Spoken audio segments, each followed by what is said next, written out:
Buongiorno e ben ritrovati con l'informazione flash di newsicilia.it. In apertura l'allerta rossa che ha blindato oggi Catania, disposta a chiusura di scuole, siti, musei e anche del terminal C dell'aeroporto con possibili disagi per i voli. Allerta arancione per le altre province siciliane, atteso un peggioramento nel pomeriggio con piogge anche di forte intensità.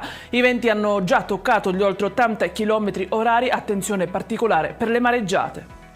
Uno sceme sismico sta interessando da ieri invece il Messinese. Nelle ultime ore sono state registrate altre 3 scosse di terremoto. La magnitudo si aggira tra i 3 e i 4 gradi. Ad avvertire le scosse anche i cittadini. La profondità è tra gli 8 e i 9 chilometri. L'NGV sta continuando a monitorare la situazione.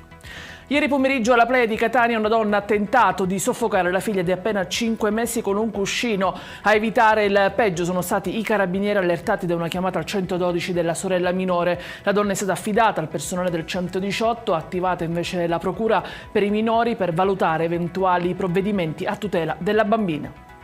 Un grave incidente mortale si è verificato ieri sera sull'autostrada 19 Palermo-Catania nei pressi di Resuttano. Un uomo tunisino di 60 anni sarebbe sceso dall'auto per recuperare una valigia che gli era caduta dal portapacchi. In quel momento è stato investito da un altro veicolo sopraggiunto, morendo sul colpo.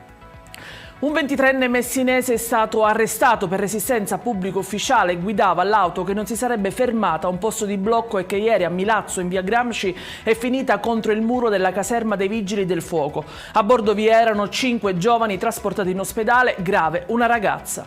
Ed è tutto per questa edizione. Vi ricordo come sempre che tutti i dettagli e le altre notizie li trovate sul nostro sito e sui nostri canali social. Grazie per averci seguito e a stasera con nuovi aggiornamenti.